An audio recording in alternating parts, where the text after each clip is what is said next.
रसोई में लगी है और सेविकाएं रसोई बना रही है, अगस्त्य भोजन कर रहे हैं। सीता जी सुबह भाई नहा धोके फिर रसोई में तैयार करते करते करते करते 8 दिन है गए, रात और दिन 8 दिन से अगस्त्य जी भोजन कर रहे हैं।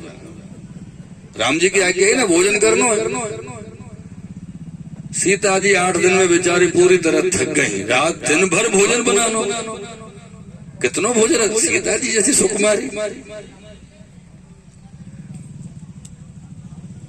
तो सीता जी ने एक दिन खड़े खड़े रसोई घर में भगवान श्री गणेश जी महाराज की पत्नी रिद्धि और सिद्धि को स्मरण किया। रिद्धि सिद्धि प्रकट है कि बोले सीता जी क्या क्या है? बोले अगस्त्य जी भोजन पे विराजे हैं तो इनको भोजन बना और भोजन करा। रिद्धि सिद्धि बोली ठीक है। सीता जी धरी अपने महल में। अब अगस्त्य जी भोजन करे जा रहे हैं, भोजन करे जा रहे हैं और 8 दिन निकल गए। 15 दिन हो गए भोजन करते करते, रात और दिन अगस्त्य जी को। तब एक दिन सीता जी और राम जी दोनों पधारे रसोई घर में दर्शन करने की भोजन व्यवस्था कैसी चल रही है। तो राम जी ने आके अगस्त्य जी से पूछो प्रभु भोजन व्यवस्था? बोले हाँ अच्छी चल रही है। तो अगस्त्य जी ने हल्के से इशारे में राम जी से पूछा मतलब क्या करना है, बंद करना है चालू रखना है? तो राम जी बोले इशारे में कि अभी चालू रखो। तो फिर सीता जी बोले महाराज अर्ध भोजन के समय जल को ग्रहण करने को विधान है। सीता जी ये विचार कर रही मन में कि आधो भोजन है आधो पानी पीएंगे तो पेट भर जाए। बोले आधो भोजन हो तो जल ग्रहण कर लो। तो अगस्त्य जी ने कही देवी आधो तो हो तब जल ग्रहण करें, अभी तो आधो भोजन प्रारंभ हो, आधो तो हम दो भोजन फिर शुरू है गए। 10 दिन 15 दिन 20 दिन 1 महीना निकल गए, महीना 1.5 महीना अगस्त्य जी को भोजन करते जब रात और दिन थाली पे है गए और रिद्धि सिद्धि बराबर रसोई करते जा रही है, बराबर अरोगाते जा रही है उनकी इच्छा को भोजन। फिर एक दिन सीता राम जी दोनों पधारे। अगस्त्य जी जैसे राम जी से नजर मिली दूर से इशारे में पूछ ली प्रभु क्या करना है, चालू रखना है बंद करना है? तो राम जी ने कही अभी चलन दो। सीता जी फिर बोली सीता जी को लगो 1.5 महीना है भोजन करते करते, अब तो आधो है कम से कम। बोले महाराज अर्ध भोजन के समय जल पीवे को जल ग्रहण करने को विधान है। अगस्त्य जी बोले देवी आधा तो होने दो। सीता जी ने सर पकड़ लिया। 1.5 महीना में आधो भोजन ना तो पूरा का पूरा। चलो फिर लौटे। फिर 1.5 महीना के बाद सीता व्यवस्था तो सीता जी की थी, राम जी की व्यवस्था तो थी नहीं रसोई घर की। भले वो रसोई में बना नहीं रही थी लेकिन इतनी सब व्यवस्था करना वो भी तो जिम्मेदारी का काम है, वो भी तो थका देती है। सीता जी 2-3 महीना में थकान मान गई बेचारे। शरीर जो है उनका रात दिन की व्यवस्था ये ला वो ला ये ला सब व्यवस्था रिद्धि सिद्धि तो बनाने के लिए ही है। वो तो बना के सिद्ध करके उनको रोग आ रही है अगस्त्य जी महाराज को। 3 महीना जब हो गए तो एक दिन सीताराम जी फिर रसोई में पधारे और जैसे नजर मिली राम जी से श्री अगस्त्य जी महाराज की फिर इशारे में पूछा महाराज अब क्या करना है, चालू रखना है कि बंद करूं, क्या करूं? तो राम जी ने इशारे में कह दिया। बोले बस अब सीता जी बहुत थक गई। यानी सीता जी का जो ब्राह्मण भोजन कराने का उत्साह था उसका मर्दन कर दिया श्री राम जी ने। दोबारा ब्राह्मण भोजन का नाम नहीं लेंगे जीवन में। जब फिर सीता जी ने कहा महाराज अर्ध भोजन के समय जल ग्रहण करने को विधान है। तब राम जी ने सीता जी को टोका कि हे सीता जी जो व्यक्ति 3 महीने रात और दिन भोजन कर सकता है वो जल कितना पी सकता है? आप विचार कर सकते हैं। अयोध्या में इनके लिए जल की व्यवस्था नहीं हो पाएगी। पूरी अयोध्या में इतना जल नहीं है कि अगस्त्य जी की प्यास बुझा सके पेट भर से, क्योंकि वो जानते थे कि वही अगस्त्य जी हैं जिन्होंने 3 बार आचमन किया और समुद्र खाली कर दिया। तो अयोध्या का जल क्या लाया? कितना सा जल होगा अयोध्या में?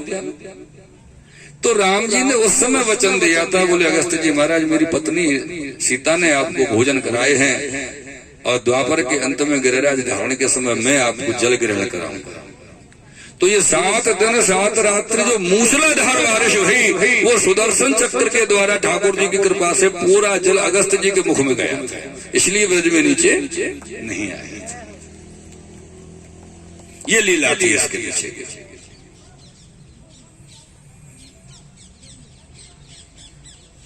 सब ब्रजवासी से कही भैया बारिश बंद हो गई है, चलो अपने अपने घर। अब ब्रजवासी महाराज आनंद ले रहे, ना कुछ करनो ना धरनो, आराम से दोनों समय चकाचक प्रसादी पानी। और कहां से आ रही है ये पता नहीं, दिव्य स्वादिष्ट प्रसादी भोजन। बोले कन्हैया 7 दिन है लाला, थोड़ा शरीर ठीक है ना खाए पी के, ऐसा करें 2-4 दिन और रुक जाए।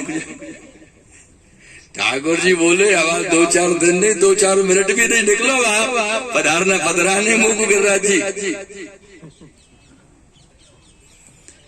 ऐसी सी गोवर्धन धारण की लीला भाई।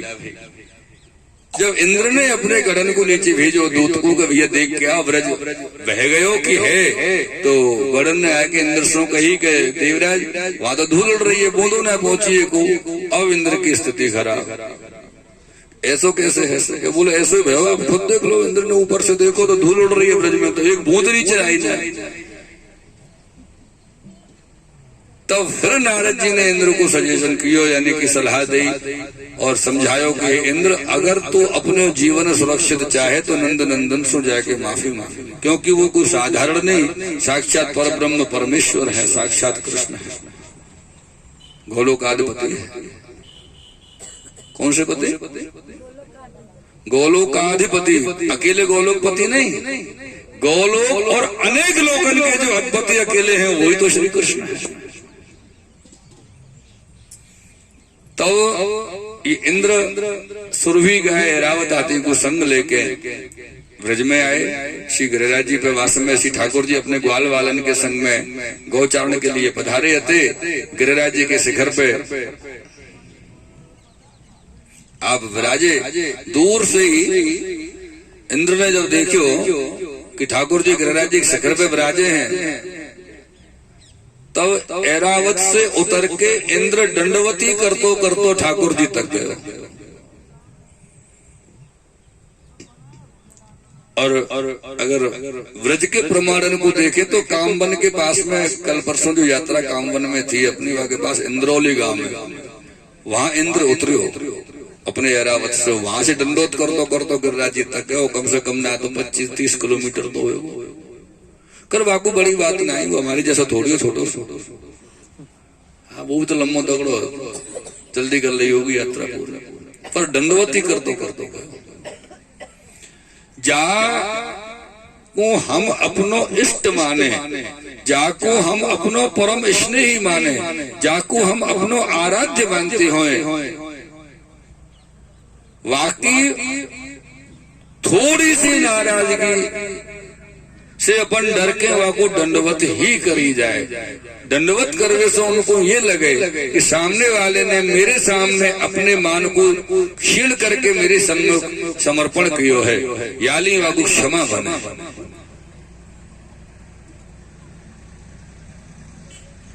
ठाकुर जी को गिरिराज जी में इंद्र ने जब प्रणाम करते करते इंद्र पहुंचे तो जो ब्रजवासी ग्वाल वाले है ना, अरे लाला तो नहीं हो, वो आ रहे हो इंद्र, वो आ रहे हो।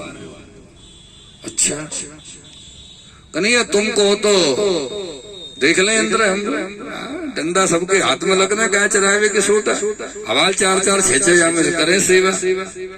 ठाकुर जी बोले नहीं, अब वो लड़वे आ रहे हो कि माफी मांगने आ रहे हो, जावा तो वो आने तो पता चले, और पहले ही जाके वहां पे आप अपना काम कर दो तो ये गलत बात है।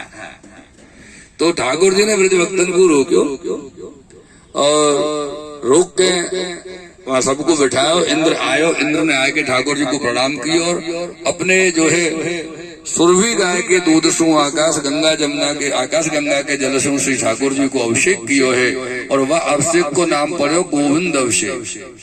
जो गोविंद अभिषेक को जल जाए तालाब में, सरोवर में, पोखरा गड्ढा में एकत्रित भयो, वो स्थान बने आज की तारीख में तरेटी में गोविंद कुंड आनेर गांव में।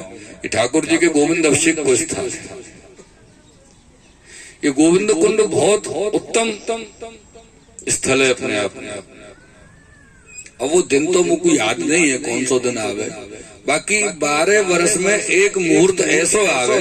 एक बार हमने वो स्थिति देखी है, पर हम याद आई समझे तब तक वो मुहूर्त निकल गयो कि रात्रि के 12 बजे को होए, और वह रात्रि में यदि कोई व्यक्ति गोविंद कुंड में स्नान कर ले, वाको गोविंद लोक ही प्राप्त हो, ऐसो है।